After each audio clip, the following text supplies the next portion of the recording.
이제 오늘 우리에게 주신 하나님의 말씀 함께 나눕니다. 오늘은 시편 78편 1절부터 8절까지 말씀만 보겠습니다. 시편 78편 1절부터 8절까지 말씀 교독하여 봅니다.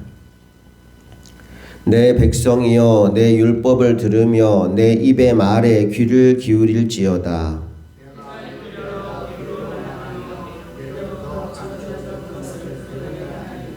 이는 우리가 들어서 아는 바요 우리의 조상들이 우리에게 전한 바라.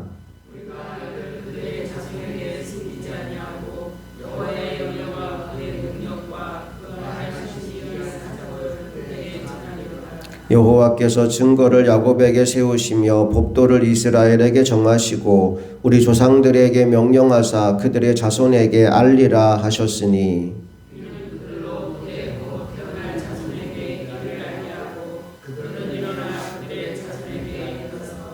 그들로 그들의 소망을 하나님께 두며 하나님께서 행하신 일을 잊지 아니하고 오직 그의 계명을 지켜서 그의 조상들 곧 완악하고 패역하여 그들의 마음이 정직하지 못하며 그 심령이 하나님께 충성하지 아니하는 세대와 같이 되지 아니하게 하려 하심이로다. 아멘. 한 사람이 온전하고 훌륭한 인격체로 잘 성장하고 성숙하기 위해서는 배움의 과정이 반드시 필요합니다. 그런데 이 배움이 이루어지는 과정을 이해하기 위해서는 세 가지 단어의 의미를 좀 알아둘 필요가 있어요. 첫 번째가 정보라는 단어이고, 두 번째가 지식이라는 단어이고, 세 번째가 지혜라는 단어입니다. 먼저 정보에 관한 이야기를 좀 나눠볼게요. 이 세상에는 수많은 정보가 있습니다. 그리고 우리는 다양한 경로를 통해서 그 정보들을 습득하게 됩니다. 예를 들어 독서를 하면 책을 통해 정보를 우리가 얻게 되죠. 여행을 하면 여러 나라를 다니면서 수많은 정보들을 얻게 됩니다. 학교에 가면 선생님으로부터 배움을 통해 정보를 얻게 되고 TV나 여러 매스컴을 통해서도 우리는 수많은 정보를 받아들입니다. 또 가까이 있는 이웃이나 친지들, 친구들을 통해서도 날마다 우리는 수없이 많은 정보를 받아들이며 살아갑니다. 그런데 그 수많은 정보들 중에서 내가 습득하게 된 정보들은 나만의 지식이 됩니다. 그래서 배움이 많아지면 지식이 쌓이게 되는 거죠. 하지만 지식이 많다고 해서 소위 유식한 사람이 되었다고 해서 다른 사람이 그를 무조건 존경하거나 훌륭하게 보진 않습니다. 누가 존경을 받느냐? 그 지식이 삶에 녹여져서 지혜로워진 사람을 다른 사람이 존경하고 훌륭한 사람이다 인정하게 되는 것입니다. 그런데 성경을 보니까 지혜의 근본이 누구라고 나와 있어요? 하나님, 여호와 하나님이 지혜의 근본이다 라고 나옵니다. 그래서 하나님 잘 믿고 말씀 붙잡고 믿음으로 살아가는 사람은 누구보다 지혜로운 사람이 됩니다. 오늘 이 새벽 기도하는 저와 여러분이 그런 사람들이 될 수 있기를 주님의 이름으로 축복합니다. 자, 오늘 본문 1절 말씀을 보면요. 내 백성이여 라는 말로 하나님의 백성들을 초청하는 형식의 이야기가 시작됩니다. 우리 1절을 다시 한번 읽어볼게요. 시작. 내 백성이여 내 율법을 들으며 내 입의 말에 귀를 기울일지어다. 지금 뭐 하고 있느냐 하면 내가 가진 정보와 지식을 전하여 주겠다는 거예요. 한 사람이 성장하고 성숙하고 훌륭한 인격체로 변화되기 위해서 반드시 필요한 것이 바른 정보가 들어와야 돼요. 세상에 엉뚱한 정보들, 쓰레기 정보들이 들어오면 이 사람이 이상하게 변해버려요. 올바른 정보, 가치 있는 정보, 귀한 정보들이 우리에게 많이 들어와야 돼요. 오늘 시편 기자는 최고의 정보를 너에게 주고 싶다. 내가 가진 것 중에 가장 귀하고 복된 정보를 너에게 주고 싶으니 내게로 와서 들어라, 귀를 기울여라 라는 이야기로 오늘 시를 시작하고 있어요.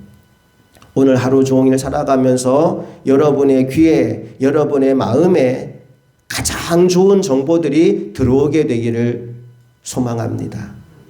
분별력이 생겼으면 좋겠어요. 거짓 정보, 가짜 정보에 현혹되어 속아 넘어가지 말고 최고의 정보가 여러분의 귀에, 여러분의 마음에 새겨지게 되기를 소망합니다. 자, 시편 기자가 초청합니다. 이제 너희들에게 내가 해줄 말이 있다. 내 입의 말에 귀를 기울여서 들어보아라 라고 얘기를 시작합니다. 그리고는 내가 지금 너희들에게 전하고 싶은 이 메시지가 뭐냐 설명하면서 내가 지금 하고자 하는 말은 내가 지어낸 말도 아니고 또 내가 처음 하는 말도 아니고 조상 대대로 전해져 내려오는 소위 지혜의 메시지이다 라는 이야기를 이어서 들려줍니다. 2절 3절 말씀 또 같이 읽어봅니다. 시작. 내가 입을 열어 비유로 말하며 예로부터 감추어졌던 것을 드러내려 하니 이는 우리가 들어서 아는 바요 우리의 조상들이 우리에게 전한 바라. 나도 내 조상에게 들었고 그들을 통해 알게 된 지식. 처음에 이 사람도 정보를 받은 거예요. 그리고 그것을 나의 지식으로 만든 겁니다. 여러분, 여러분에게 지혜가 쌓이기를 축복합니다. 여러분의 입을 통해서 지혜로운 메시지가 흘러나가려면 먼저 지식이 충만하게 쌓여야 됩니다. 제가 신학교 다닐 때 전에도 한번 말씀드린 적이 있지만 신앙 제로점이 왔어요. 하나님이 안 믿어지는 순간이 왔어요. 그래서 더 이상 신학을 할 수가 없어서 학교에 휴학계를 내고 시골 집에 내려갔어요. 1년 동안 딱 2가지 일만 했습니다. 날마다 교회 가서 기도했고요. 날마다 책을 읽었어요. 그 2가지를 한 이유는 뭐냐 하면 내가 그때까지 20년 넘는 인생 동안 하나님 살아계시다고 믿었고 나는 목사가 될 거라고 생각하고 살아왔는데 하나님이 없으면, 진짜 하나님이 없으면 내가 살아온 모든 시간들이 이게 의미 없어지기 때문에 제발 하나님 계시면 좋겠다라는 마음으로 2가지를 했어요. 날마다 교회 가서 여러분들이 하는 것처럼 부르짖어 기도하지 못했어요. 무릎 꿇고 기도하지도 못했어요. 아무도 없는 시간에 밤에 8시, 9시쯤 돼서 교회 가서 불 꺼진 예배당에 불도 안 켜고 그냥 왔다 갔다 어슬렁 하면서 하나님 살아있으면 나한테 증거 한번 보여보라고, 당신이 살아있는 증거를 나한테 보여주면 내가 믿어주겠다고 날마다 그런 녹두리를 하며 교회에 갔어요. 또 하나는 책을 읽었어요. 그때까지 제가 신학교 다니면서 선배들이 책이 재산이라고 책 많이 사야 된다고 책을 사주기도 하고 사라고 권하기도 해서 사서 모아놓은 책이 한 300권 정도 되더라고요. 그 책을 읽지는 않고 그냥 사놓기만 했던 책들이에요. 도대체 끝이 뭔지, 이 사람들은 결론을 뭐라고 내렸는지가 궁금해서 날마다 책을 펴보기 시작했어요. 그렇게 1년의 시간을 보내는 동안 300권 넘는 책을 어떻게든 다 읽었어요. 그리고 그렇게 하나님 있으면 나한테 증거를 보여보라고 하는 말도 안 되는 그 기도에 하나님이 응답하셔서 하나하나 내 눈앞에 그분이 살아계신 증거를 보여주셨어요. 그러고 나니까 다시 돌아가지 않을 이유가 없더라고요. 군복무를 마치고 다시 학교로 돌아갔는데 이제 들어가 보니까 저는 선배가 돼 있더라고요. 후배들이 많이 들어왔어요. 후배들 모아놓고 이야기를 하는데 제 머릿속에 책 300권이 들어와 있잖아요. 무슨 말만 하면 제 입에서 아무개가 어떤 책에서 이런 얘기를 했어. 선배님 이게 궁금한데 이건 뭐예요? 어떤 책에 보면 아무개가 이렇게 얘기를 했어. 제 머릿속에 들어와 있는 지식들이 전해지는 거예요.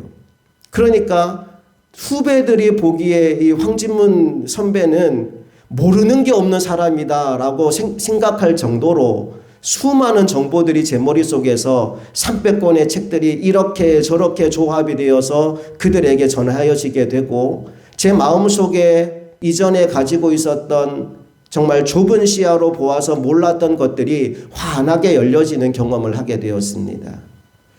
세상에 지식이 담긴 책 300권만 읽어도 사람이 이렇게 바뀌는데 하나님의 지혜, 그것도 한두 사람이 알고 경험한 지혜가 아니라 수대에 걸쳐서 조상대로부터 전하여진 이 지식, 이 지혜의 농축은 얼마나 강력하겠습니까?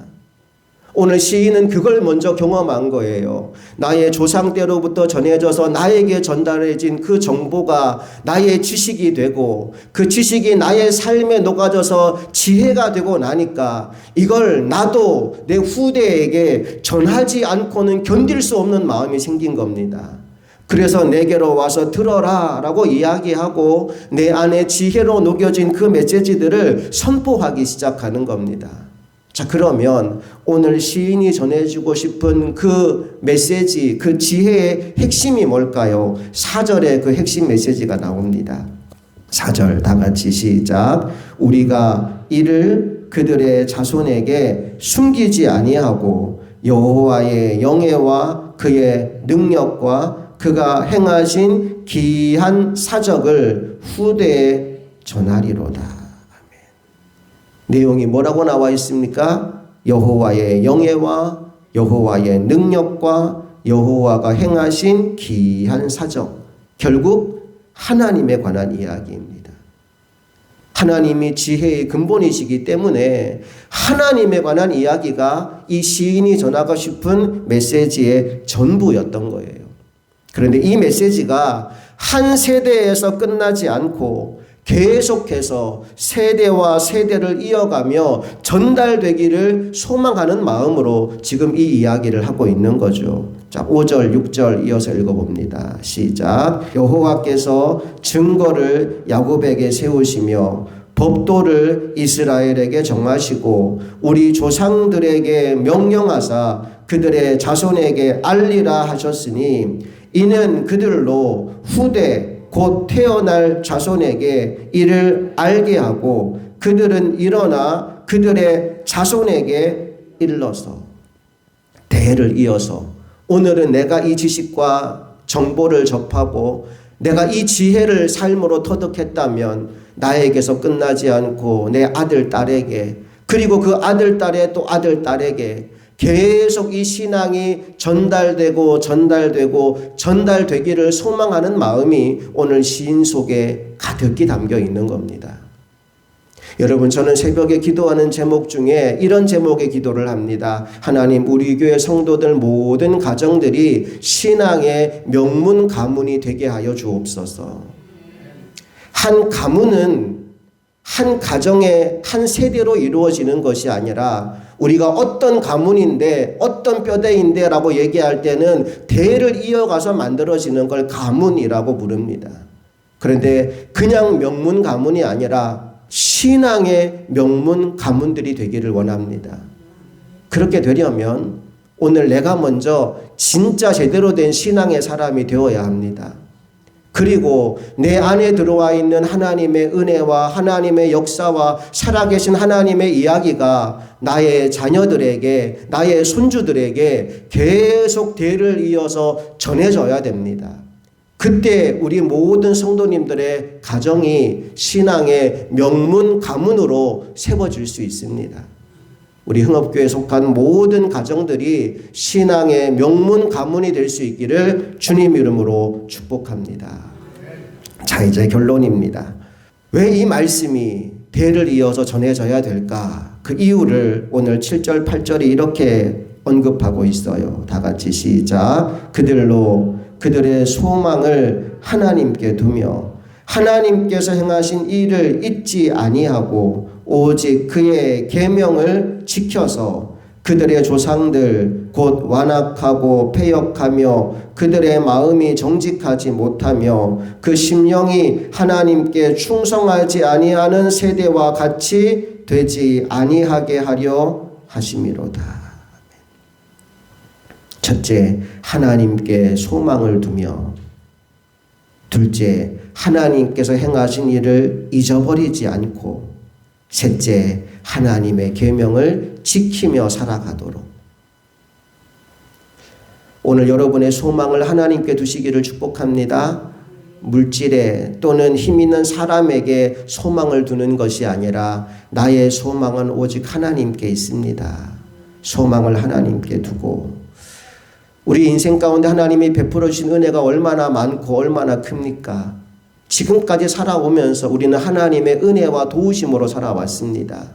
그 은혜를 내가 먼저 잊어버리지 않고, 그리고 주님이 내게 말씀하실 때 그 말씀에 아멘 순종함으로 말미암아 하나님의 뜻이 이루어지고 하나님의 더 큰 축복이 임하는 그런 인생을 살아가는 저와 여러분 되기를 원합니다.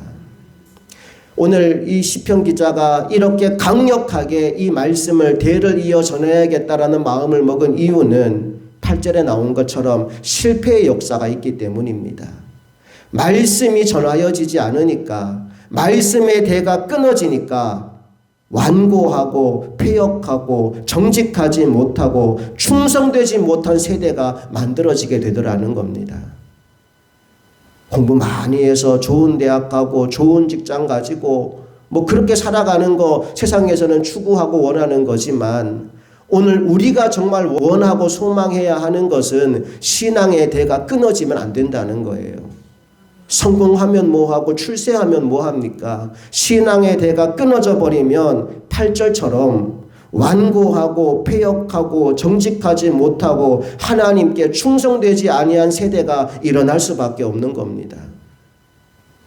7절의 역사가 여러분의 가문 대대로 일어나게 되기를 축복합니다. 우리 그 마음으로 7절 한 번 더 읽고 말씀을 마무리합니다. 시작. 그들로 그들의 소망을 하나님께 두며 하나님께서 행하신 일을 잊지 아니하고 오직 그의 계명을 지켜서. 아멘. 함께 기도하겠습니다.